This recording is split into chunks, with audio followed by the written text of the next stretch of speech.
우선 이 귀한 자리에 초청해 주신 우리 정동수 목사님한테 정말 감사 말씀을 드립니다. 제가 서울에 있으면서 여러 선생님들 비슷한 생각을 하신 분들끼리 대화도 많이 하는데 정 목사님에 대한 얘기를 제가 많이 들었었어요. 근데 또 초청을 하신다고 해서 정말 영광으로 생각하고 이렇게 왔습니다.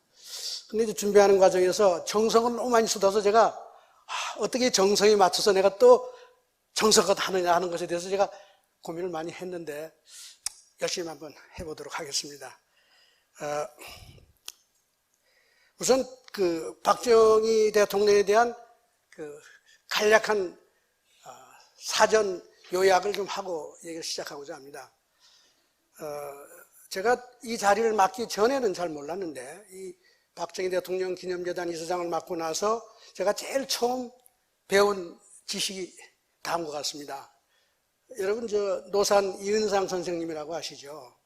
이분이 돌아가시기 얼마 전에 80년대에 돌아가셨는데 그 지인 아주 대통령님하고 박정희 대통령님하고 같이 혁명을 하셨던 분인데 이분 불러가지고 다음과 같은 말씀을 하셨다고 그래요. 박정희 대통령님은 세종대왕님과 이순신 장군님을 합친 분보다도 더 위대하다. 내용이 이제 이겁니다. 세종대왕님이 우리가 가장 존경하는 성군이시지만 그분은 배고픔 문제를 해결하지 못하셨다. 이순신 장군은 나라를 위해서 살심성연하시고 완전 전승으로 대한민국을 살려내셨지만 본인이 돌아가셨잖아요. 근데 박정희 대통령은 무슨 일을 하셨냐? 배고픔 문제를 해결했고 보릿고개를 해결했잖아요. 그리고 북한 문제를 어떻게 해결했냐? 우리가 잘 살고 부강하고 강한 나라가 됨으로써 김일성이가 감히 우리를 침략할 엄두를 못 내게 했으니 피를 흘리지 않고 면전에서 김일성이를 이겼다 이런 얘기예요. 여러분 중국 여러 가지 영화 같은 걸 보시면 그 면전이라는 게 있잖아요. 대장끼리 막 붙어가지고 이기면 이기는 거예요. 그러니까 박정희 대통령은 김일성이를 피 한 방울 물론 피 한 방울이라면 이상하지만 전쟁을 하지 않고 무릎을 꿇게 했기 때문에 이 두 분의 합친 것보다 더 훌륭하시다 이런 얘기를 했습니다. 참 듣고 나니까 제가 이거 말이 된다 이런 생각을 했는데 그 다음에 제가 현대적인 시각에서 좀 경제적인 시각을 포함해서 대통령님을 간략하게 요약을 해드릴게요. 역사를 통해서 보면요, 지금 지구상의 선진국이라고 하는 나라치고 식민지 경영을 하고 착취하지 않는 나라가 없습니다. 정도의 차이는 있지만 모든 선진국이 식민을 경영하고 착취를 다 했어요. 근데 오늘날 1인당 수 3만 불 가까이 된 나라치고 그거 없이 성공한 나라는 대한민국밖에 없어요. 더구나 일본의 식민지를 겪은 나라에서 선진국 대열에 가까이 낀 대열에 참여한 나라는 대한민국밖에 없다. 이건 너무나 놀라운 일입니다. 박정희를 아무리 폄하하더라도 이 사실을 지울 수가 없습니다. 그리고 그 다음에 그 짧은 기간 동안 대통령님이 집권했던 20년 가까운 기간 동안에 어떤 일을 했냐? 성장률로는 세계 최고 높은 성장을 했고 그 다음에 중요한 건 동반성장이라고 하는 것. 지금 이 사람들이 무슨 포용적 성장 이런 얘기를 하는데 더불어 다 잘 사는 세상, 바로 소득이 공평하게 분배가 돼가지고 소득이 격차가 많지 않은 나라를 표현할 때 동반성장하고 포용성장을 한다고 말을 하는데 그 두 가지를 다 동시에 이루었습니다. 경제 역사에서 그렇게 짧은 기간 동안에 최고의 동반성장을 이룬 역사는 박정희 시대밖에 없었다, 대한민국에. 중국이 지난 30년 동안 상당히 빠른 속도로 성장을 해서 30년 평균 성장률로 보면 우리보다 조금 높아요. 근데 그 다음에 문제는 뭐냐? 소득 분배가 계속 나빠지는 거예요. 우리보다 지금도 나쁘지만 그날은 우리보다 나중에 수치가 얘기를 하겠지만 제가 그냥 우리보다 훨씬 소득 분배가 악화되어 있고 그걸 해결하지 못해서 지금 중국이 야단입니다. 자칫하면 중국의 지속 가능성이 분배 문제 때문에 제동이 걸릴 가능성이 있다 걱정을 하는데 박정희 대통령 시절에 우리는 새마을 운동을 하면서 모든 국민이 열심히 하다 보니까 다 비슷해진 거예요. 이런 역사적인 사례는 없다. 인류 역사상 최고의 동반 성장을 만들어냈다. 이제 이런 주장을 할 수가 있고요. 또 하나 중요한 것은 대통령님 집권 기간에 한 모든 경제 정책이 사실은요, 경제학자들이 하지 말라고 한 걸 대부분 해서 성공했어요. 미국이나 선진국, 월드뱅크나 IMF 같은 국제기관이 있어요. 이런 걸 잘 도와주는. 거기서 항상 하지 말라고 그러면 대통령이 알았습니다. 그리고 또 하는 거예요. 그거 하지 말라고 알았어요. 그리고 또 하고. 근데 결과는 대통령님이 이기신 거죠. 이렇기 때문에 제가 오늘 말씀드리는 많은 얘기는 경제학이 심각한 문제가 있다는 것을 대통령님이 이미 증명을 하신 거예요. 그래서 제가 이런 얘기를 하죠. 만일 노벨 경제학상이 학자가 아니라 경제를 일으킨 사람까지 포함해서 다 한다고 그러면 박정희 대통령님이 노벨상감이 아니고 무엇이겠느냐. 물론 노벨상은 살아있는 분한테만 줍니다. 그러니까 너무나 놀라운 그 성과를 냈기 때문에 전 세계 경제학계가 박정희를 설명을 못합니다. 제가 오늘 그 설명을 좀 해드리고 정말 박정희는 왜 성공했을까 하는 그 감동적인 얘기를 좀 같이 나눌 수 있으면 좋겠습니다. 그 다음에 이제 크게 보면 박정희 대통령이 성공한 배경은 뭐냐? 여러분 이승만 대통령 아시죠? 제가 이승만 대통령님과 박정희 대통령님을 두 분을 놓고 이런 얘기를 합니다. 이승만 대통령을 이용미, 박정희를 박용일. 무슨 얘기냐면 이승만 대통령은 미국을 이용했고 박정희는 일본의 노하우를 이용해서 이 두 개를 합친 오늘날 대한민국이 됐다.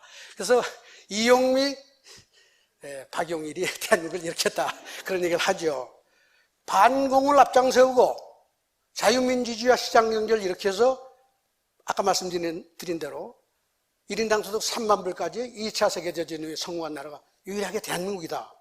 반공이 너무나 중요한데 오늘날 전 세계가 사회주의로 다 바뀌고 있습니다. 우리는 지금 또 아시죠? 오늘날 무슨 일이 벌어지고 있는지 너무나 중요한 교훈을 이 두 분이 우리한테 주셨다. 이거 절대 잊어버리면 안 된다. 자본주의 시장경제 노선을 지키는 것만이 대한민국의 살 길이다 하는 그런 말씀을 드리는데 그럼 박정희 대통령은 무슨 전략을 가지고 했느냐? 간단하게 얘기하면 기업 부국 패러다임이에요. 아까 제가 모두에 선진국들이 전부 다 식민지 개척을 통해서 군대를 끌고 가서 그걸 뭐라고 그래요? 부국 강병. 그래서 선진국으로 갔는데 박정희 대통령이 그거 하나도 안 했어요. 어떻게 성공했죠? 박정희 대통령은 기업을 키워서 기업이 세계 경제 영토를 다 점령한 거예요. 오늘날 대한민국 기업이 엄청나게 참 요즘 어렵습니다만 그동안의 역사를 보면 대한민국 기업이 세계 경제 영토를 점령해서 경제 부국으로 이렇게 오는 길을 만들어내셨다. 이게 핵심인데 경제학은 이걸 잘 몰라요. 제가 오늘 그 점을 좀 더 지적드리고자 합니다. 제가 오늘 지금 얘기 순서는 다음과 같습니다. 제가 세계 경제가 지금 어떻게 움직이고 있는지 간단하게 말씀을 드리고 그 다음에 우리가 지난 60년 동안 걸어온 길이 박정희 시대의 성공과 오늘날의 실패라고 저는 표현을 하는데 이 역사를 제가 아주 간략하게 말씀을 드리고 이게 얼마나 설명하기가 어려운 문제 우리가 봉착했는지를 지적을 드리면서 그러면 이걸 해결할 수 있는 이론이 뭐냐?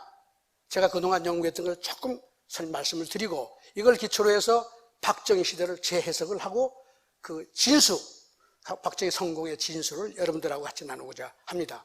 그리고 나서 그동안 어려워지고 있는 한국 경제의 이 어려움의 원인이 뭔지를 제가 말씀을 드리고 앞으로 어떻게 해야 될지 이제 그 얘기까지 하도록 하겠습니다. 이게 전 세계 선진국들의 대부분의 중요한 나라는 다 여기 가져왔습니다만은 지난 60년 동안의 경제 성장의 역사를 이 한 표에 그려놓은 거예요. 이 그림을 보시면 이게 꼬불랑꼬불랑하지만은 이 그려놓은 거는 그 국가의 성장률, 잠재 성장 능력이라고 해요. 국가의 성장 능력을 나타내는 지표입니다. 이걸 잘 보시면 60년 동안 다 내려가시죠? 이거 다 내려가죠? 오늘날 어디까지 와 있느냐? 1%, 2%예요. 얘기는 뭐냐면 지난 60년 동안 전 세계 경제는 계속해서 저성장으로 갔다. 이거 딱 염두에 두세요. 이게 참 희한하잖아요? 어느 누구도 지난 60년 동안 경제성장 안 하겠다고 한 나라가 없어요. 열심히 하겠다고 그러는데 다 나빠지는 거죠. 이걸 꼭 염두에 두시기 바랍니다. 이거는 중진국이에요. 아까 선진국인데 우리나라를 포함해서 이 중진국이라는 나라도 대부분 그 성장률이 계속해서 떨어지고 있어요. 이건 후진국입니다. 후진국은 거의 성장을 안 하고 그냥 오르락내리락 하는데 최근에 와서 중국과 인도가 괜찮고 나머지는 계속해서 지리멸멸하고 있습니다. 이 앞에 세 표를 정리하면 전 세계 국가가 지난 60년 동안 성장률이 다 떨어지는 거예요. 이걸 소위 경제성장의 정체현상이라고 그러는데 경제학자들이 아직도 이 원인을 규명하지 못하고 있습니다. 자, 그 다음에 이제 동반성장이라고 하는 관점에서 소득분배. 여러분들 소득분배 대단히 관심이 많잖아요. 좀 더 평등한 사회를 만들고 모두 잘 사는 나라를 만들겠다고 다 하는 게 뭐냐? 소득분배를 보다 균형되게 한다 하는 게 국가의 목적이죠. 정책이고. 그래서 여기에 지금 가져온 저 표는 이 숫자가 올라갈수록 소득분배가 나빠지는 거예요. 아까 성장률은 올라가면 좋지만 이거는 소위 진이라고 그래가지고 국가의 총 부가 소득이 어느 쪽에 많이 집중되어 있느냐 하는 것을 측정하는 건데 이 숫자가 높아질수록 나쁜 거예요. 오늘날 보면은 미국도 한 4.5가 돼요. 중국이 한 4.5 되고 상당히 높습니다. 그래서 보면은 60년대 초반에서는 낮기 시작을 했죠. 이게 전부 다 올라가는데 특히 80년대 중반 이후에 급속도로 전 세계가 소득 분배가 악화되는 거예요. 이게 소위 말하는 여러분 양극화라는 거 들어보셨죠? 잘 사는 사람과 못 사는 사람의 차이가 계속 늘어나는 거예요. 이건 놀라운 현상입니다. 그래서 이거를 일컬어서 경제학자나 지식인들은 세계가 지금 양극화 현상에 빠졌다 그러고 얼마 전에 미국에서는 1%가 99%를 다 먹는다. 1% 인구가 전체 부나 소득의 99%를 먹으니 이 미국 사회를 뜯어고치자는 그런 대목까지 많이 나왔잖아요. 제가 보여드린 이 표는 뭘 의미하느냐? 지난 60년 동안 전 세계가 뭘 추구했느냐? 높은 성장과 모두 잘 사는 나라를 추구를 한 겁니다. 경제학자들도 전부 다 매달려가지고 어떻게 하면은 소득도 성장하고 분배도 균형되게 돼서 양극화를 막을까 하는 정책을 가지고 모든 나라가 노력을 했는데 결과는 정반대로 나왔다 이 말이에요. 지금 경제학계가 다 손을 놓고 있는 겁니다. 그래서 이제 원로 경제학자들, 노벨상을 받았거나 이런 사람들이 계속해서 문제 제기를 해요. 답을 해라. 근데 답을 못 해요. 그래서 일부에서는 그거 하다 보니까 안 되네. 그게 뭐 새로운 정상, 새로운 시대가 왔으니 그런가 보다. 그러고 그냥 참고 가야 되는 거 아니야? 이런 얘기를 하는 사람이 있는가 하면 어떤 사람들은 그거 봐. 자본주의란 건 원래 그런 거야. 아무리 잘해보려고 해도 안 되니 자본주의 뜯어 고쳐야 돼. 그게 지금 이 사람들까지 다 와 있죠. 그러니까 전 세계가 이 상황을 가지고 답을 못 찾는 거예요. 원인도 모르고. 그래서 제가 아까 모두에 말씀드렸지만 박정희는 이 두 개를 동시에 다 했잖아요. 아하, 답이 박정희한테 있다는 걸 제가 암시 드리는 겁니다. 그러니까 지난 20년 동안의 세계 역사를 보면요. 선진국은 전부 다 어떻게 갔냐? 여러분 2차 세계대전 이후에 소련과 중공을 중심으로 해가지고 지구상의 반 정도가 사회주의로 가니까 그 사회주의가 뭐라고 주장해요? 자본주의는 불평등한 사회다. 아시죠? 칼 막스라는 사람이 이미 그런 얘기를 했기 때문에 그걸 계속 선전을 하니까 이게 자본주의가 골치 아픈 거예요. 또 실제로 자본주의 사회를 보면 소득이 꼭 같지 않잖아요. 어떻게 세상이 꼭 같아질 수가 있나요? 그러니 이게 골치 아프죠. 그러니까 계속해서 후진국 쪽에서 사회주의화가 자꾸 되니까 선진국이 무슨 전략을 썼냐? 자본주의가 좀 문제 있어. 그러니 이걸 좀 수정하자. 이게 수정자본주의, 혼합경제라고 그래가지고 소득을 좀 부자한테서 좀 많이 세금으로 받아가지고 가난한 사람한테 나눠주면 잘 되지 않겠느냐. 이게 지난 60년 동안 해온 거예요. 이걸 소위 말하면 사회주의 이념을 자본주의 속에 심어온 겁니다. 그렇죠? 근데 사실 결과적으로는 다 나빠졌단 말이에요. 후진국은 어떻게 됐냐? 후진국은 선진국들이 가는 그 길을 민주주의를 새로 독립한 나라라든가 후진국은 선진국의 민주주의를 받아들이면서 소위 그게 뭐예요? 사회민주주의를 다 받아들인 거예요. 지금 유럽이라는 대륙인 말이에요. 전 나라가 사회민주주의를 하고 있습니다. 그건 수정자본주의하고 조금 다른데 정도가 사회주의 이념을 민주주의적인 방식으로 하겠다는 게 사회민주주의예요. 서구 유럽 대륙 선진국들이 그걸 지난 60년 동안 다 했더니 1% 이상 성장하는 나라가 없어요. 소득 분배를 계속 아까 말씀드린 대로 나빠지고 있단 말이에요. 이렇게 보면 그동안에 모든 사람이 똑같이 평등하게 부를 누릴 수 있어야 된다고 주장한 사회주의는 다 망했고, 그 대신에 자본주의가 이긴 줄 알았더니 자본주의가 문제라고 하는 사회주의 이념이 자본주의 속에 다 들어와서 지금 자본주의 국가가 하고 있는 많은 경제 정책이 가난한 사람을 잘 도와주면 잘 되는 것이다 하는 이념을 가지고 계속해서 60년 동안 왔는데 결과는 어떻게 됐어요? 더 분배가 악화되고 있으니 이거 어디에 원인이 있느냐, 이걸 좀 찾지 못하는 거죠. 그래서 제가 주장하는 건 바로 그 박정희 시대를 포함한 대한민국의 30년 개발된 데가 바로 그 두 가지 문제를 다 풀었으니 답이 거기 있지 않느냐, 이제 이렇게 말씀을 드리는 겁니다.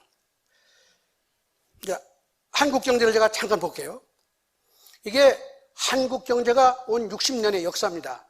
오르락내락 하는 파란색으로 한 거는 매년 성장률을 찍었지만, 제가 이 예쁘게 빨간색으로 한 거는 그 성장률을 가지고 소위 우리가 잠재적으로 성장할 수 있는 능력을 측정을 해가지고 쭉 그려놓은 거예요. 이렇게 흘러가는 걸 보시면 맨 앞에는 제1공화국 때입니다. 제1공화국 때는 우리가 많이 해서 4% 평균 이런 정도 성장을 했는데, 말하자면 이제 인구 증가가 2, 3%, 2% 정도 하면 연평균 우리 소득 증가율이 2%도 안 되는 아주 어려운 시대를 보냈죠. 물론 열심히 했지만 6.25라든가 여러 가지 정치적인 문제, 전쟁 이런 것 때문에 우리가 경제에 힘을 쏟지 못한 건 이해를 합니다만은, 제1공화국 때 많은 빈곤 문제와 후진국으로서의 대한민국의 문제가 해결을 못하고 왔는데, 바로 5.16 이후에 특히 1962년 3년서부터 요 빨간 금이 말이죠, 갑자기 올라가기 시작을 해요. 그게 올라가서 어디까지 가요? 10%가 넘게 올라가죠. 그리고 저게 거의 30년을 가는 거예요. 30년을 갔다가 놀랍게도요, 민주화가 됐던 1990년대부터 이게 내려오기 시작하는 거예요. 오늘 어디까지 왔어요? 2016년 건데 3% 미만이에요. 이 얘기는 뭐냐면 잠재 성장 능력이 과거에 9%, 10% 하다가 오늘날은 3% 미만, 지금은 금년에 2%도 안 될지도 모른다는 걱정을 하고 있잖아요. 이게 뭘 의미하느냐? 박정희 시대 이후에 30년 동안 한국이 로켓처럼 올라가서 그 성장을 하고 소득 분배도 개선하고 이렇게 했던 나라가 민주화 이루고 나서 더 잘 사는 나라 만든다고 그랬죠? 온갖 노력을 다 했죠. 그런데 결과는 정반대로 성장률이 계속 떨어지고 있다니. 이 2%도 안 되는 성장은 여러분 북한도 합니다. 놀라운 일이에요. 이 경제학자들이 답을 해야 돼요. 저 같은 사람을 포함해서. 지난 30년 동안 민주화 이후에 우리가 어느 대한민국 지식인도 대한민국 경제 망하겠다고 하는 사람 하나도 없어요. 그런데 결과는 보시다시피 저렇게 참담하단 말이에요.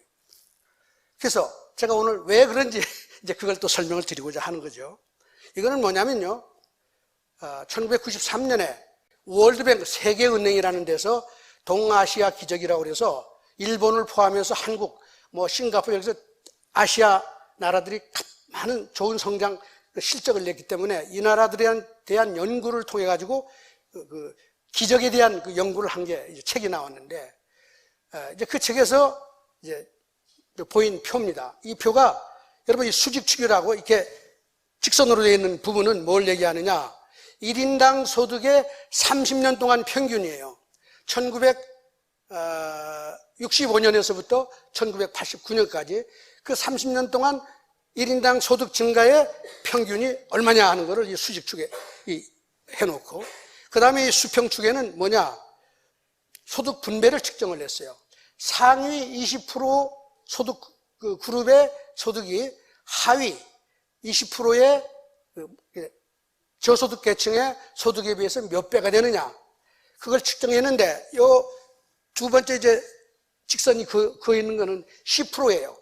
상위 20%의 소득이 하위 20%보다 10% 정도 안에만, 10배 안에만 들어가면 대단히 훌륭한 성장, 양호한 동반성장을 이룬 나라다 이렇게 볼 수 있다는 거죠. 이렇게 해서 표를 그렸더니 저 맨 위에 있는 게 잘 안 보이죠? 리퍼블릭 오브 코리아. 세계 최고의 성장이죠. 그리고 그게 5배 정도의 소득 격차가 있는 거예요. 이거는 너무나 양호한 거죠. 이게 어떻게 보면요. 인류 경제 발전의 역사에서 최고의 성과라고 여러분 얘기할 수 있잖아요. 뭐, 이거를 제가 어떻게 만들었다 그러면, 이렇게 할 수 있지만, 공인받은 세계개발은행에서 보여준 데이터가 얼마나 확실합니까? 이걸 보고 제가 계속 주장하는 게 대한민국은 인류 역사상 최고의 동반 성장을 이룬 경험이고 여기에 전 세계 경제 문제의 해법이 있다. 제가 이제 그런 주장을 하는 겁니다. 그런데 그 다음에 아까 제가 앞에 보여드렸지만 민주화 시대 이후에 경제 성장이 계속 떨어진다는 걸 여러분 보셨잖아요. 이거는 뭐냐?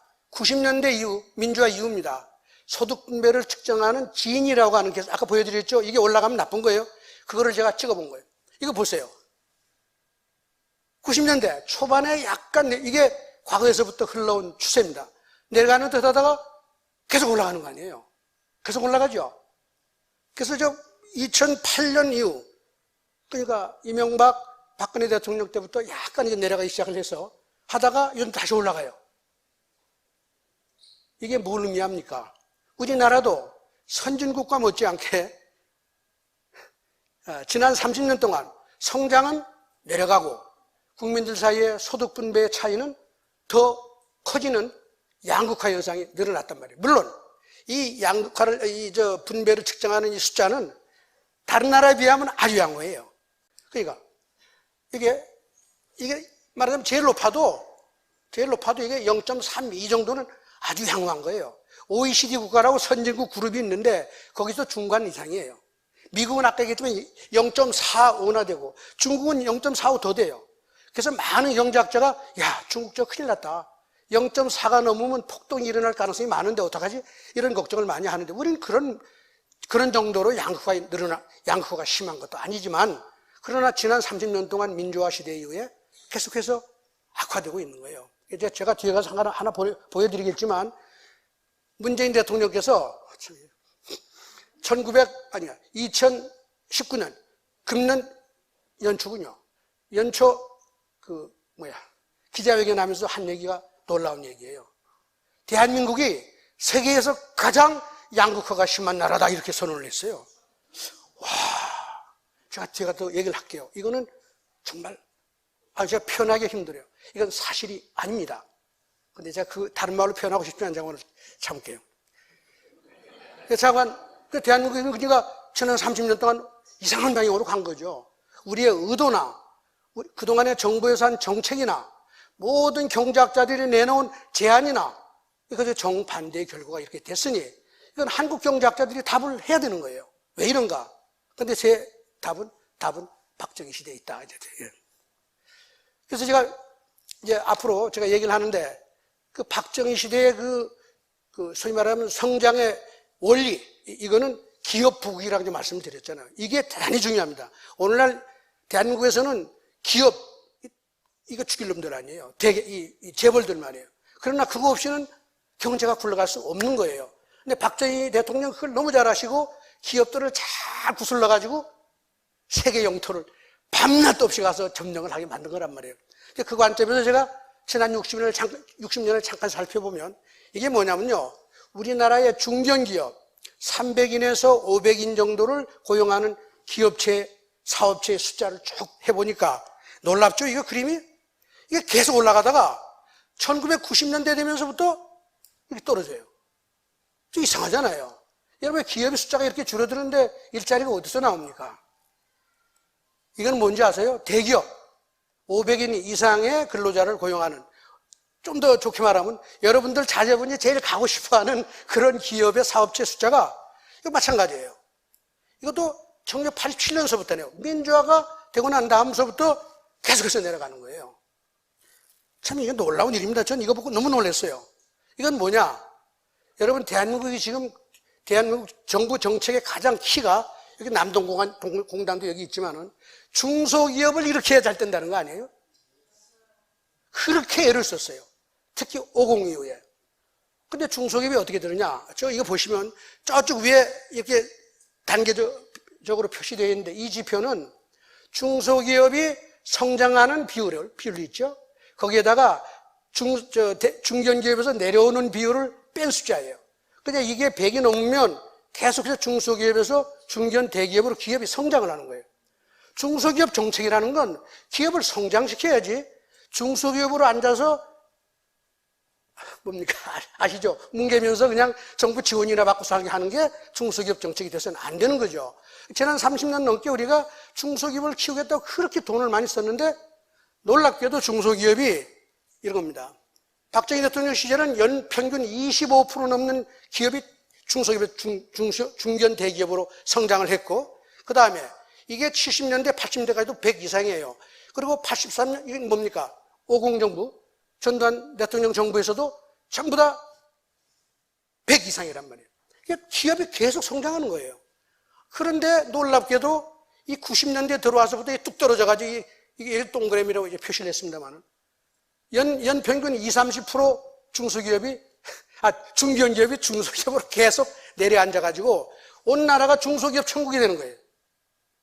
이게 지금 대한민국이 부딪히고 있는 실정입니다. 이러니 여러분 일자리가 어디서 좋은 일자리가 생길 것이며 어디서 경쟁력이 나올 것이며 어디서 세계 경제 영토를 점령하는 그 전사가 나오겠느냐 이런 생각이 들죠.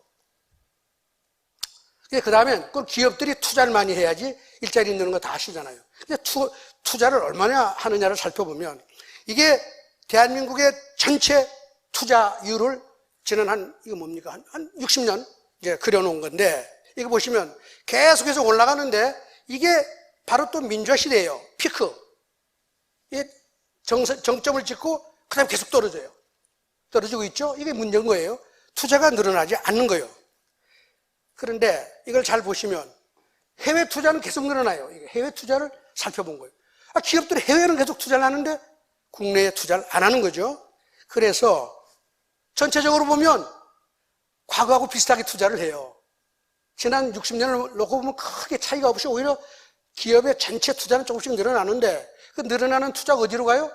해외로 도망가고 국내는 안 하니까 이게 뭐예요? 일자리를 해외에 팔아먹는 거예요. 지난 30년 동안 대한민국은 국내 일자리를 늘리겠다고 하면서 하는 정책이 어떻게? 일자리를 줄이고 말하자면 기업으로 하여금 해외로 나가서 투자하게 만들어서 일자리 죽이는 정책을 하면서 계속 일자리 늘리는 일을 한다고 국민들한테 죄송합니다. 속인 거나 다름이 없다 이 말이에요. 이게 안타까운 일이다.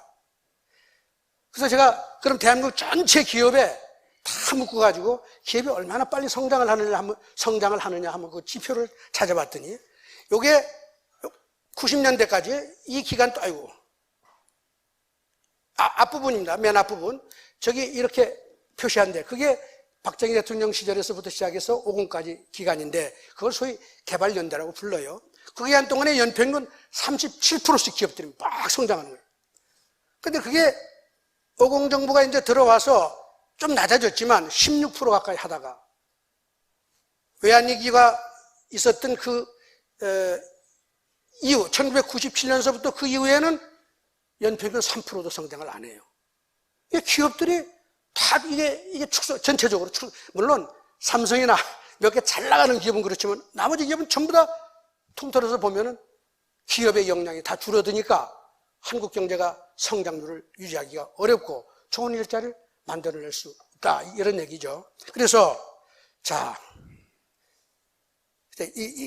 간단하게 정리를 하면요, 이 개발연대 박정희 대통령 시절은 어떻게 했냐? 기업을 열심히 지원해요. 수출을. 그럼 기업들이 수출을 하고 나면 그 돈을 전부 가져다가 국내에 와서 전부 다 투자를 뿌리는 거예요. 어디 마음대로 뿌리는 거예요. 그럼 그게 중소기업한테 도움이 되죠. 일자리 늘어나니까 서비스업에도 도움이 되죠. 내수가 일어나죠. 그러니까 수출만 잘 되면 모두가 행복한 거예요. 이게 소위 동반성장을 가져온 원리였습니다. 기업이 투자하도록 열심히 하게 하고 그걸 또 재투자하게 하고 그것에 따라서 그 힘이 다른 쪽으로 계속 퍼져나가서 소위 이거를 트리클 다운 한다고 영어로는 이걸 낙수 효과라고도 얘기를 하는데 그 효과가 너무나 큰 거예요. 수출만 독려하면 다 해결되는 거예요. 근데 왜 그런 그동안은 안 됐냐? 여러분, 대한민국 기업들은요, 90년대 이후에 특징은 뭐냐? 특히 80년대 초중반에서부터 시작된 문제입니다만은 대기업에 대한 투자 규제가 많아요. 대기업은 너무 크면 안 된다. 재벌은 문제다 그러니까 수출을 열심히 하고 나서 그 돈을 한국에 안 가져와요. 왜? 가져와서 투자를 할 수가 없잖아요. 외국은행이나 아주 외국 투자로 계속 하니까 이게 우리가 피 흘리고 수출을 해가지고 남 좋은 일만 한 거죠. 지금 외국에 가서 뭐 베트남인이 뭐 중국인이 가서 뭐 투자를 많이 하는 거는 사실은 우리가 그 투자를 다시 한국에 와서 하게 하면 다 우리가 내수를 살려가지고 일자리 만들고 소위 동반성장을 할 수 있는 것인데 수출을 열심히 하게 해놓고 그 수출을 한 사람들, 기업들로 하여금 투자를 못하게 막으니 일자리가 안 늘어나니까 내수가 안 살아나니까 국내 경제는 더 나빠지는 거예요. 그러니까 지난 30년 동안의 우리나라 정책은 우리 국내를 고사시키는 일을 한 거죠. 그러나 기업들은 수출 나가서 그걸 해외에 가서 하니까 수출 먹고 살기가 괜찮지요. 그래서 어떻게 돼요? 대기업은 돈을 벌고 다른 데는 어렵다는 일이 생기는 거예요. 그거는 무슨 기업이 심보가 나빠서가 아니라 내가 여기 투자를 하려고 그러는데 투자를 못하게 하니까 여러 가지로 해외로 자꾸 하는 거 아니에요? 아니면 내가 한국에서 투자하는 게 뭡니까? 노조라든가 여러 가지 문제가 있으니 기업들이야 돈 벌리는 일을 찾아가니 그거를 그렇게 방치하고 있는 혹은 그걸 조장하고 있는 정부 정책에 문제가 있는 것이지 이걸 기업들을 나쁜 예비라고 하면 그건 해답이 나오기 어렵다 이런 얘기입니다. 그래서 이 문제를 가지고 지금 우리 현재 정부는 이게 기업들 다 좀 매를 때려야 되겠다. 이걸 무슨 소위 말하면 경제민주화 하자. 기업들한테 돈을 좀 많이 쓰게 하자. 더 나가면 사회민주주의 하자. 더 나가면 사회주의 하자는 얘기까지 하고 있는데 실제로 그런 방향으로 많이 가고 있는데 이게 갈 길이냐 하는 답을 우리가 찾아야 된다. 그래서 이 답을 찾기 위해서 제가 한 1년 반 전에 쓴 책이 옆에 있는 겁니다. 이게 좀 여러분 경제 발전에 대한 설명을 하는 이론을 제가 새로 써가지고 박정희 대통령 시대와 한국의 성장의 역사를 제대로 설명해서 그걸 가지고 전 세계가 쓸 수 있도록 하는 이 제목을 뭐라고 붙였냐면 경제 발전의 일반 이론이다 이렇게 붙여서 했는데 제가 오늘 여러분들한테 이게 간단하게 이제 소개를 해야 되는데 이게 좀 어려운 부분이에요. 근데 제가 정말 얻은 인사이트 뭐냐? 저는 교회를 참 죄송합니다. 한두 번 갔지만 못 댕기고 있습니다. 성경에 여러분 아시죠? 달란트의 비유. 달란트 얘기 알죠? 마태복음 25장. 그 달란트의 얘기가 경제 발전의 원리가 담겨 있습니다. 하늘은 스스로 돕는 자를 돕는다. 이게 모든 사람을 스스로 돕는 자로 만들어내고 열심히 노력해서 부를 쌓고 자기 인생을 개척하게 만드는 놀라운 메시지가 거기에 담겨 있단 말이에요. 제가 그거 설명 안 드려도 아시죠? 세 사람의 하인, 하느님께서 멀리 출장을 가면서 첫 번째 하인한테는 달란트를 5개 주고 두 번째 하인한테는 2개를 주고 마지막은 하나를 줘가지고 내가 오래 출장을 다녀올 테니 너희들 이거 집을 잘 지켜라. 예. 하느님이 오랜만에 와가지고 세 놈을 불러서 너는 각자 어떻게 살았느냐 이랬더니 달란트를 5개 받은 사람은 아이고 메스터 주인어른 내가 열심히 해서 10개로 불렸습니다. 잘했다. 그다음 두 번째 2개를 받은 너는 어떻게 했냐? 저도 열심히 해서 4개로 불렸습니다. 마지막에 하나를 받은 하인한테 너는 어떻게 했냐? 아이고 하느님 저는 여러 가지 얘기를 많이 해요. 변명을 그렇죠? 이거 무에서 유를 창조하는 주인이 어떻고 저떻고 하면서 저는 이 달란트가 누가 훔쳐갈까 없어질까 봐서 땅속에 묻었다가 하나 가져왔습니다. 그러니까 하느님께서 딱 보시고 그 5개를 10개로 만든 하인하고 2개를 4개로 만든 하인한테는 등을 두드려 훌륭히 잘했다. 그러나 하나 땅속에 묻었다가 가져온 하인한테 뭐라고 그러는지 알아요? 이 바보야. 어떻게 돈을 받았으면 그걸 굴려서 이자도 갚아야 되고 그걸 불려야지. 넌 바보냐 말이야. 그러면서 그 하인을 쫓아냈습니다. 이게. 그리고 그 달란트를 누구한테 줬어요? 제일 많이 불린 5개를 10개로 만든 하인한테 그 달란트 하나를 주면서 이건 네가 가지고 와서 활용하거라.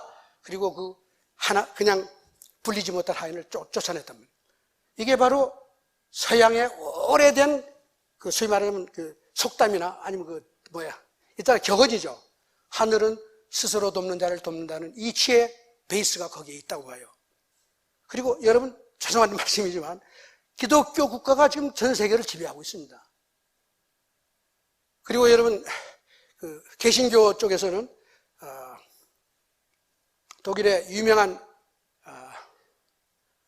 사회학자죠. 자본주의 정신이라는 책을 갑자기 유명한 목사님 생각 안 나세요? 누구예요? 예, 누구예요? 예? 막스 베버. 그 사람이 그 훌륭한 책을 썼는데 사실 그 책이 따지고 보면 별거 아니에요. 자본주의 정신은 뭐냐? 바로 이 달란트 얘기입니다. 열심히 노력하는 사람이 대접받고 그 정신이 살아나면 그게 자본주의 정신인 거예요. 그래서 오늘날 보시면 자본주의 국가가 세계를 지배하는 국가가 대부분 기독교 국가다. 그 정신이 있는 거 아닌가. 근데 그게 이 전 세계 경제를 문제를 설명하는 큰 답이 거기 있다. 여러분 박수도 안 치네. 이건 제가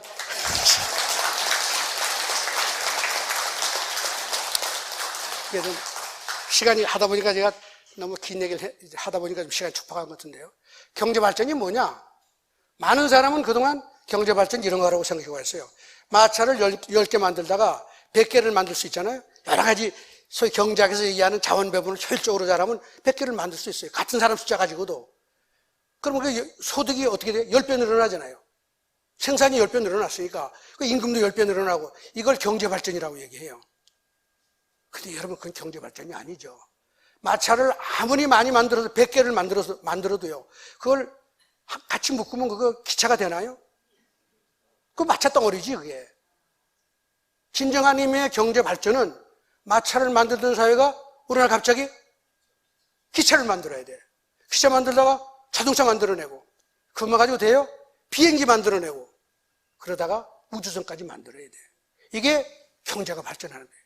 박정희 대통령 시절에는 마차 만들던 사회가 20년 만에 자동차 만드는 사회로 후딱 도약을 했잖아요. 근데 경제학에는 이거를 설명하는 이론이 없다는 사실을 제가 여러분들한테 참 고백을 합니다. 그러니까 경제 발전은 경제가 더 복잡해져야 돼요. 더 많은 재화를 생산하고 고차원적인 이런 걸 만들어내야 되는데 이게 어떻게 이걸 할 거냐 하는 것이 아직도 인류가 답을 못 찾고 있는데 실제로 그게 대한민국에서 일어났다 이거예요. 어떻게 일어났을까? 저는 이렇게 설명을 합니다. 여러분 요즘 과학계에 말이죠. 새로운 혁명이 불었습니다. 우리 목사님이 또 과학을 하셨다고 그러니까 제가 좀 걱정이 되는데 복잡성 과학이라는 새로운 학문이 등장하는데 그 의미가 뭐냐 이런 거예요. 여러분 나비 효과란 말 들어보셨죠? 그 이제 예를 들면 워싱턴에서 나비가 날면 다음날 북경에서 지지생이다. 황당한 소리. 그 황당하지가 않아요. 이런 겁니다. 여러분 나비가 한 마리 날면 얼마나 나비의 파장이 약해요. 그렇죠? 그 금방 사라진다고. 그러나 나비가 펄럭였을 때 그 옆에서 다른 나비가 펄럭이면 희한한 조화가 생기. 그 두 개의 펄럭임이 합쳐지면 그 힘이 5개, 6개, 100개까지 가는 거예요. 이게 더 합쳐지면 나비의 펄럭임에서부터 토네이도가 생길 수가 있고 그런 거예요.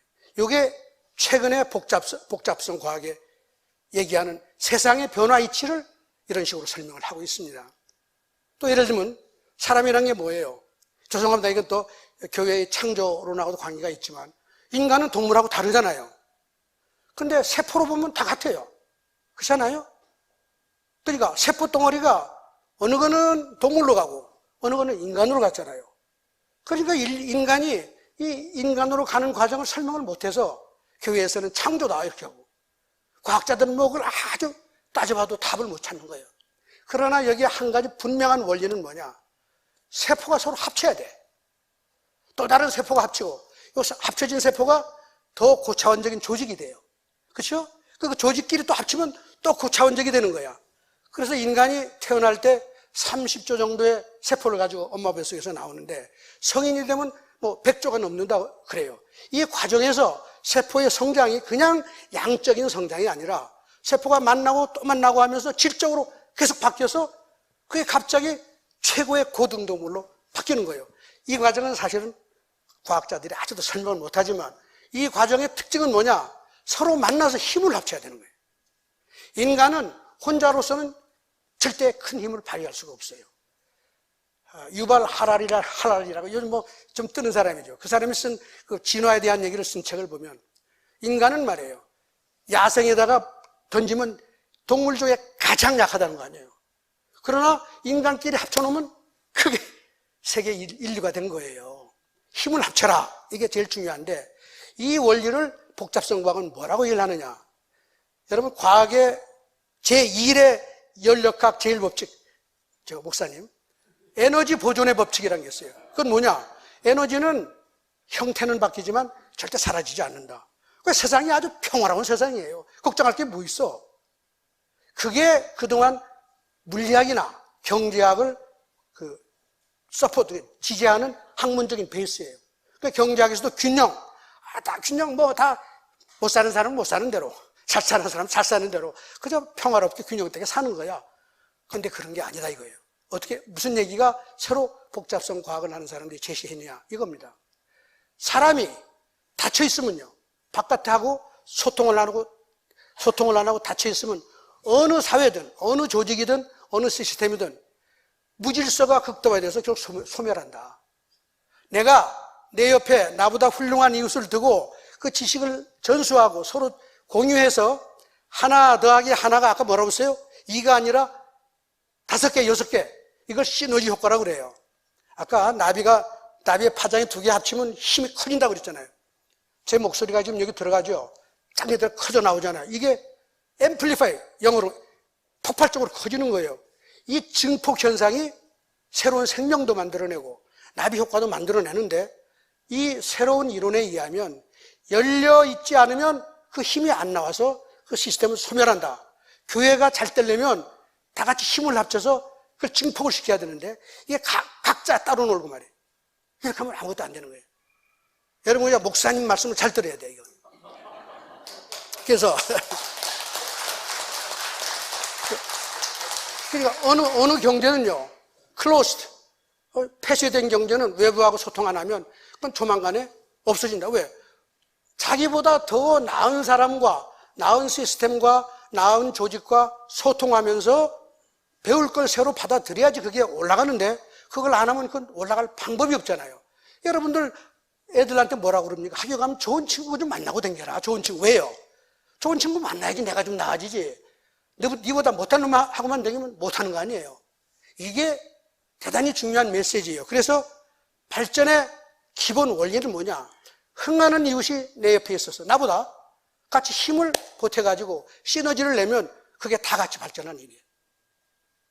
좀 너무 그냥 빈말 같지만은 이게 대단히 중요해요. 흥하는 이웃이 없으면 내가 절대 발전할 수가 없어요. 아까 제가 이용미라고 그러죠. 이용미. 이승만 대통령이 미국을 배웠기 때문에 우리가 된 거고, 박정희가 박정희 대통령을 친일파, 말도 안 되는 소리죠. 그 당시에 친일파 아닌 사람이 있으면 나와보라고 그래. 박정희 대통령이 일제시대의 교육을 받으면서 일본의 명치 유신 이후에 서양을 따라 담는 것을 전부 다 머리에 꿰고 있었기 때문에 박용일, 그렇죠? 이게 합치니까 시너지가 100배가 돼가지고 대한민국이 만들어진 거란 말이에요. 이걸 무시하면 안 된다. 그래서 기본은 흥하는 이웃이 있어야 되는 거예요. 내 주위에 흥하는 이웃이 있으면 망한다고 생각하죠, 여러분? 사촌이 땅을 사면 배가 아프다고 그러죠? 그것도 사회주의 이념이에요. 흥하는 이웃이 있어. 내가 흥한다는 생각이 자본주의 이념이고, 흥하는 이웃이 있어 내가 망한다는 생각은 철저한 사회주의 이념인 거예요. 칼 막스가 한 얘기가 뭐예요? 너 옆에 똑똑한 놈, 부자, 기업인 있으면 다 노동자 착취한다. 다 죽여라 이런 거 아니에요? 이게 너무 간단하지만 세상 이치를 너무나 잘 담고 있는 거예요. 흥하는 이웃이 있어야 나도 흥한다. 그런데 흥하는 이웃하고 같이 지내면서 여러분 값을 잘 냅니까? 배우고 잘 안 내. 무임승차를만 해요. 옆에 훌륭한 스승, 여러분 부모님들한테 그렇게 키움을 당하고 다 배우고 나서 부모님 잘 모시나요, 요즘? 잘 안 모시니까 훌륭한 부모 안 생기는 거죠. 부모님을 잘 모시면 훌륭한 부모가 생기죠. 제 말씀은 다 부모님한테 무임승차하고 잘 안 하니 점점점 부모님은 사라져요, 좋은 부모님은. 이 말씀은 무슨 얘기냐면은 우리가 지식을 배우고 성공 노하우를 배우는 거는 나보다 나은 사람한테 배울 때 대부분 무임승차를 한다는 거예요. 근데 이 무임승차가 일어나면 어떻게 돼요? 회사가 어떻게 돼요? 버스 회사. 망하잖아요. 열심히 내가 가르쳐 주는데 목사님이 열심히 여러분들의 좋은 그 설교를 하는데 목사님은 난 뭣도 안 내고 난 도망갈래. 그리고 이 목사님 살아남겠어요? 그러니까 이게 무임승차의 문제. 그러면 어떻게 돼요? 흥하는 이웃이 점점 그러니까 소수가 된다 이 말이에요. 인류 역사가 수만 년 동안 경제 발전을 못 일으키고 다 어렵게 산 이유는 뭐냐? 이런 훌륭한 인재를 제대로 대접을 못하는 그런 시스템을 만들어내지 못한 거예요. 그런데 자본주의 사회가 되면서 이 시스템을 만들어서 사방에서 신나게 모든 사람을 위해서 서비스할 수 있는 그런 흥하는 이웃이 많이 만들어지도록 하는 그 사회 제도와 정책을 만들어내면서 오늘날 자본주의 경제가 발전했다는 사실을 우리가 잊어버리고 있는 거예요. 그래서 제가 두 가지 중요한 원리가 있어요. 경제적으로 잘하는 사람을 대접해야 돼요. 경제적으로 부를 쌓고 재벌을 일으켜도 좋아요. 뭐 나쁜 일은 안 하고 법만 잘 지키면 될 거 아니에요. 부를 많이 쌓아서 사회에 기여하는 사람을 사회가 박수를 많이 치고 그런 사람을 서포트하는 제도와 정책을 만들어내면 그 나라는 흥한다. 그걸 제가 경제적인 차별화 원리다. 성과에 따라서 정당하게 대접을 해라 이거예요. 거꾸로 경제 평등주의라는 말을 제가 만들어내는데 그건 뭐냐? 열심히 하는 사람이나 안 하는 사람이나 꼭 같이 대접하자. 아니면 열심히 하는 사람 보기 싫다. 열심히 하지 않는 사람도 대접하자 하는 이런 사회, 생각, 이념, 제도가 들어오면 그 사회는 절대 일어날 수가 없다. 왜? 훌륭한 인재가 생길 수가 없기 때문인 것이죠. 그래서 이걸 저는 경제 평등주의인데 이런 사회는 반드시 망하게 돼 있어요.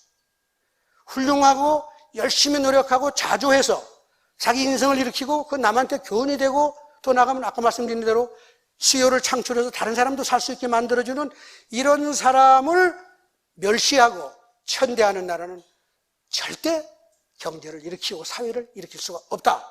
반대로 그런 사람을 적어도 인정하고 박수치고 하는 사회라야만 경제 발전을 일으켜 나갈 수 있다 하는 게 제가 드리는 말씀입니다. 그래서 이제 정리를 하면요.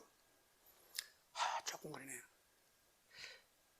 아까 성경 말씀을 드렸는데 경제는 그러니까 세 가지 중요한 성부, 성자, 성신이 있어요. 시장이라고 하는 게 있거든요. 우리가 맨날 시장에서 거래하고 그러잖아요. 이 시장이 무슨 역할을 하느냐. 여러분 시장 가서 하는 게 잘하는 기업을 뽑아가지고 돈 지원하는 겁니다. 여러분이 시장에서 끝없이 훌륭한 기업을 찾아내서 좋은 물건 만드는 기업을 찾아내서 돈을 가지고 와서 투표를 하는 거예요. 삼성은 여러분이 맞는 거예요.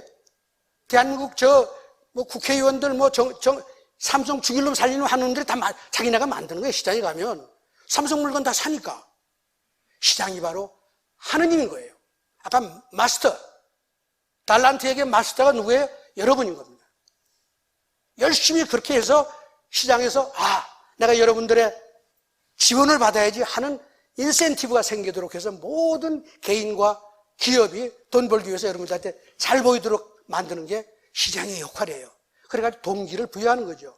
잘하는 기업과 개인을 뽑아내므로써 동기부여를 통해서 이 사람들이 더 열심히 하게 만드는 게 여러분들의 역할이고 그게 바로 여러분이 하느님의 역할을 하는 것이다. 근데 그게 약해요. 제가 긴 얘기는 안 하지만 시장은 여러 가지 인간의 그 제한성, 우리 신이 아니기 때문에 정말로 누가 잘하는지 잘 몰라.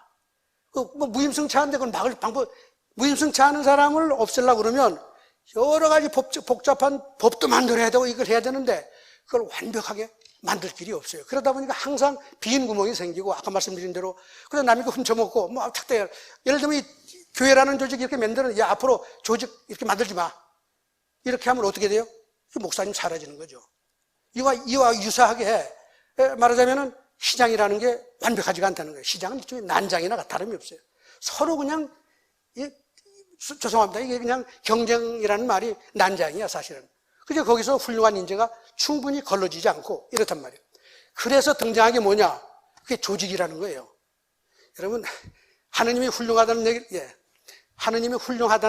얘기를 딱 걸어놓고 알아서 예수를 믿으세요. 그러면 사람이 모일 것 같아요?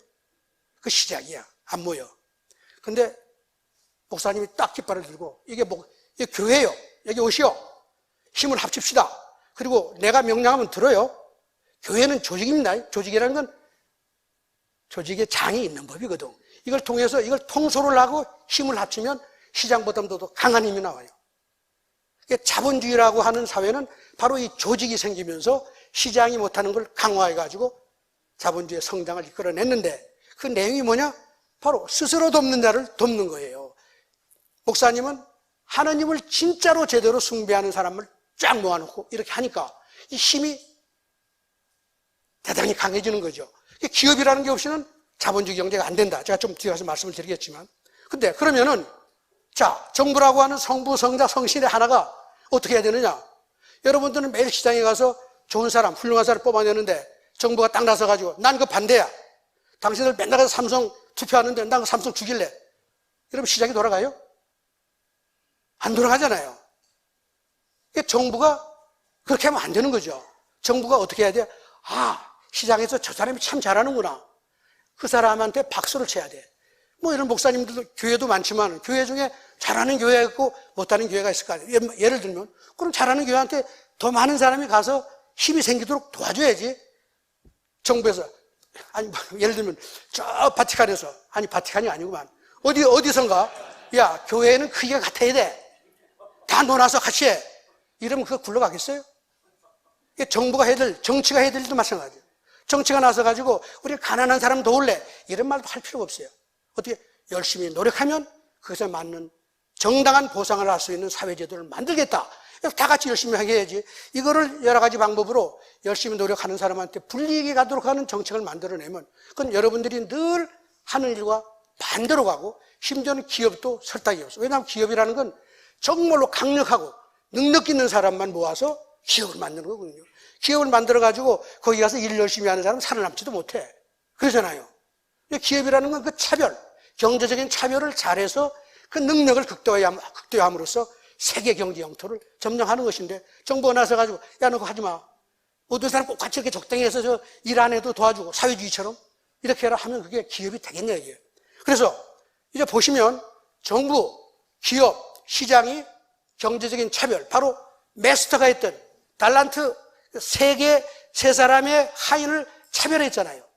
그렇죠? 여러분 이건 성경의 말씀이에요. 제 말씀이 아니고 성경에서 한 그대로 시장도 그렇고 기업도 그렇고 정부도 그렇고 그 원리를 적용하면 모든 인간이 어떻게 돼요?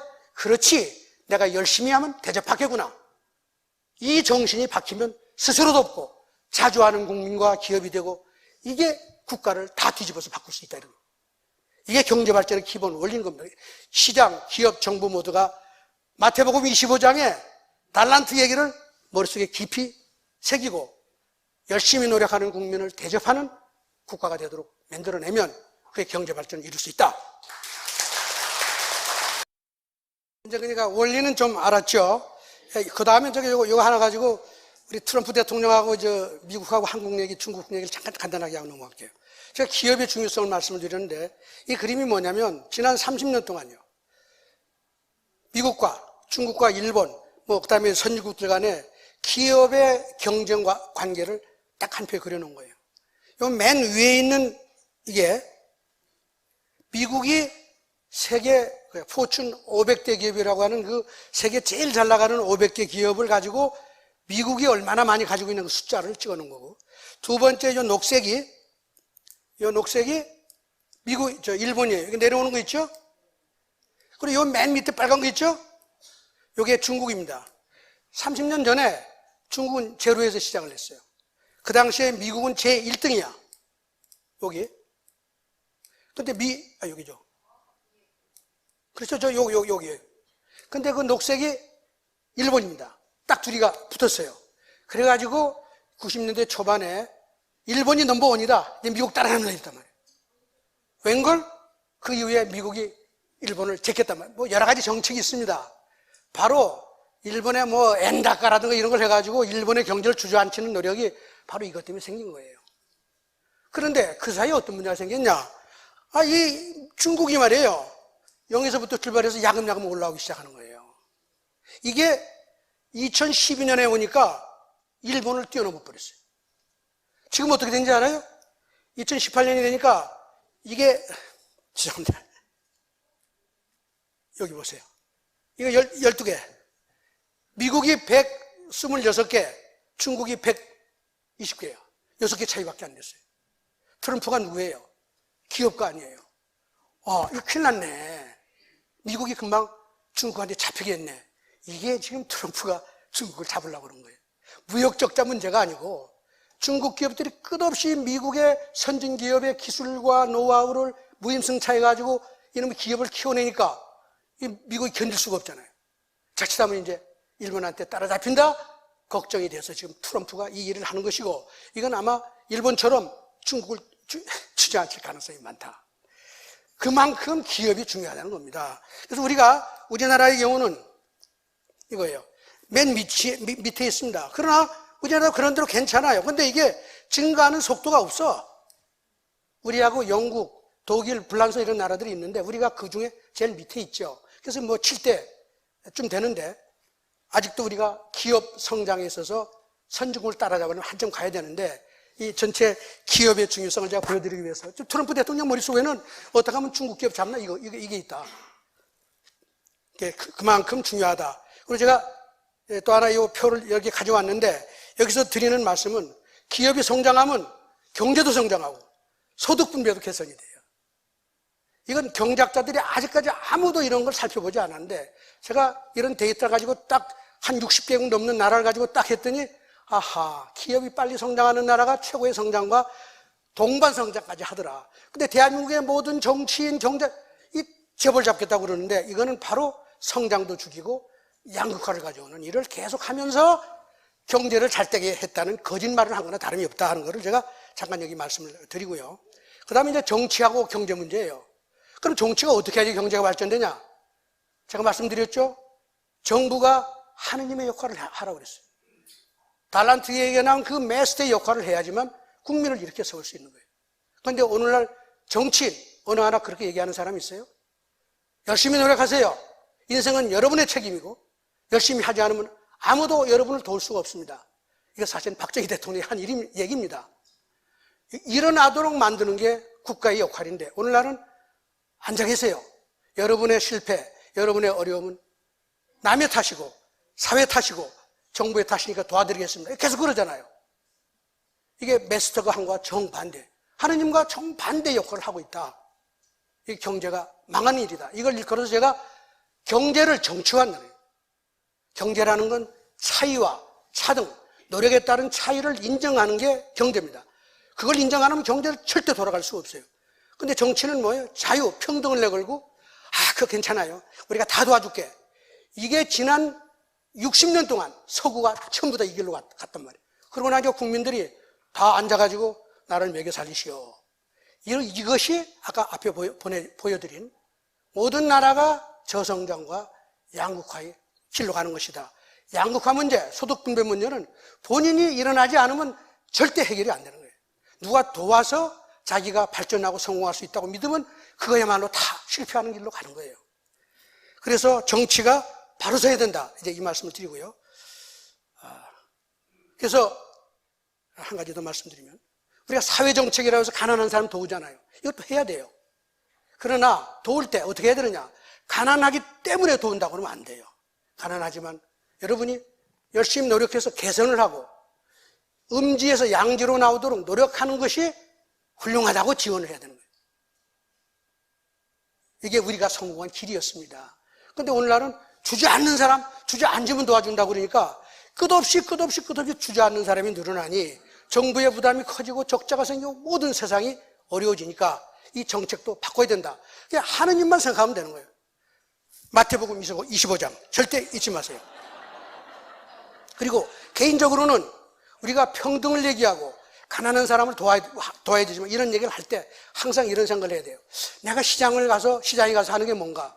여러분이 선택을 해서 잘하는 기업한테 도와주잖아요. 그게 원천이 뭐예요? 불평등을 만드는 거예요. 여러분이 시장에 가서 돈을 쓰는 것 자체가 궁극적으로 개인 간의 차이를 만들어내고 기업 간의 차이를 만들어내고 불평등을 만든다는 사실을 잊어버리면 안 돼요. 우리가 평등을 얘기할 때는 내가 그럼 시장에 가서 물건 살 때 물건이 나빠도 그 기업을 위해서 자선을 베푼다고 물건을 살 수 있을까? 그것에 동의할 수 없으면 함부로 평등을 얘기하면 안 되는 거예요. 지금 대한민국에 정치하는 사람들은 그거 다 뒤에 시장에 가면 말이에요. 맨날 좋은 것만 사고, 그러잖아요. 잘하는 사람 도와주는 일을 계속하면서 나와서 우리는 딴소리를 자꾸 하잖아요. 이게 나라를 망치는 길이다. 항상 염두에 두세요. 그래서 간략하게 설명하면 제가 지금까지 말씀드린 경제적인 차별을 기초로 하는 건 현실, 우리가 사는 세상의 이치를 기초로 한 원리를 얘기하는 겁니다. 열심히 노력하는 사람이 대접받아야지만 된다는 거. 이게 자본주의의 발전의 길인데, 칼 막스라는 사람, 사회주의, 이건 뭐냐, 아까도 말씀드렸지만 흥하는 이유 있으면 내가 망한다는 거예요. 이게 지금 전 세계를 퍼지면서 계속해서 열심히 노력하는 경제적으로 이런 사람들이 폄하되고 불이익을 당하고 이렇게 하면서 전 세계가 지금 다 어려워지는 것이다 하는 것을 다시 한번 정리를 해드렸습니다.